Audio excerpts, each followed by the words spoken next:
Nutrition is often called the fourth discipline in triathlon, and we all know how important it is to fuel and hydrate during training and racing. But do you know what and how much is good for you?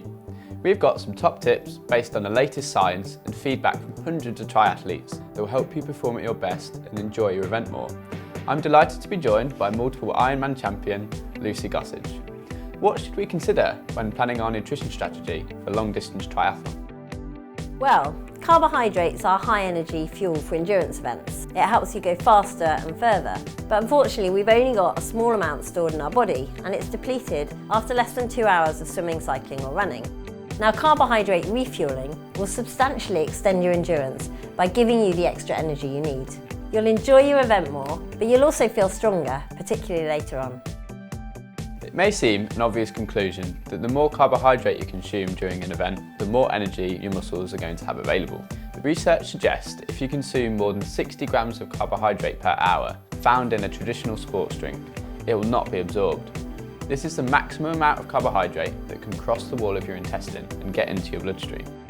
To exceed the 60 gram limit, you have to switch to a new generation of drink based on a 2-to-1 fructose formulation. We also often hear about athletes becoming dehydrated, especially on longer events. So we lose fluids and electrolytes when we sweat, and if we don't replace the fluids and electrolytes, then obviously we get dehydrated. And this can really affect your performance, and over a long distance can become really significant. A good hydration strategy really does make a huge difference. High 5 energy source is based on the scientifically proven 2-to-1 fructose formulation that extends endurance performance and helps with the absorption of water. Numerous tests by independent sports scientists have shown that simply switching to High 5 advanced nutrition guides on the day of an event enabled athletes to go faster and further in comparison to other brands of nutrition. So let's have a look at what you should be doing for your next long distance triathlon. So an ideal pre-race breakfast is light but high in carbohydrates with just a little bit of protein too. So muesli, porridge, rice pudding, all of these are good options for carbohydrate. A poached egg or omelette would be a good source of protein. You should aim to consume up to 60 grams of carbohydrate for every hour you have left before the start. One High 5 energy bar will provide you with 43 grams of carbohydrate in little bulk. Take 2 energy gel or isogel sachets with 200 to 300 ml of water or zero about 15 minutes before the start, and that's your fuel for the swim sorted.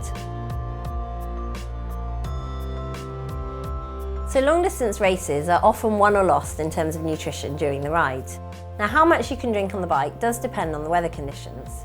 In warm or hot conditions, the scientific 2-to-1 fructose and electrolyte formulation in the High 5 energy source means that you can drink up to 1 litre per hour. So this provides fluids, electrolytes and also carbohydrate for energy. Some athletes also prefer to use an electrolyte only drink like High 5 Zero. This is a calorie-free hydration only drink, so make sure you get some energy from other foods. Depending on what you drink and how much you drink, you also need to take on carbohydrates from bars and gels. You should be aiming for 60 to 90 grams of carbohydrates per hour. So you need to start drinking and eating as soon as you've settled down into your rhythm after transition to make sure you keep your stores topped up. You might not feel like it straight away, but I promise you it will make a difference later on. So I always try and eat little and often throughout the ride for a steady supply of energy. Here are a few examples of what you can consume during each hour of the ride if you're drinking energy source.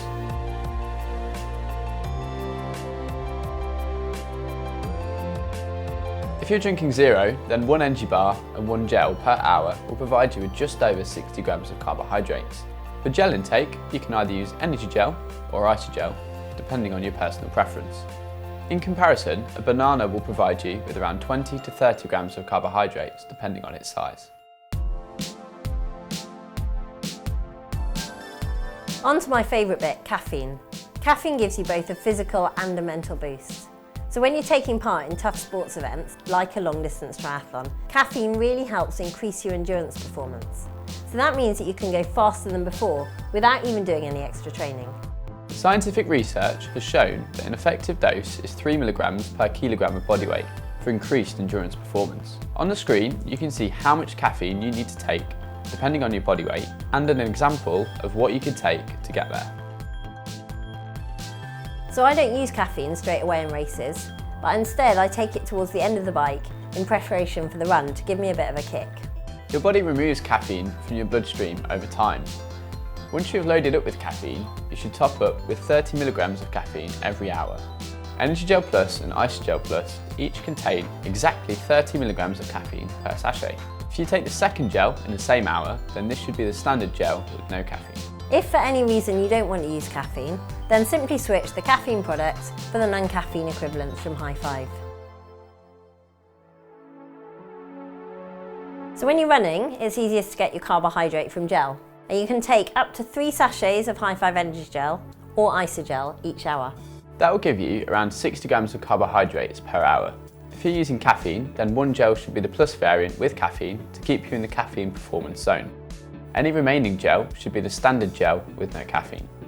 So in order to stay hydrated, you should drink water or High Five Zero. If you're going to drink Coke, then you probably need to reduce your gel intake by 1 for every 400 ml that you drink, starting with the caffeine gel. And if it's hot, you might also want to think about taking some salt tablets. So when we exercise, our muscles become energy depleted and break down.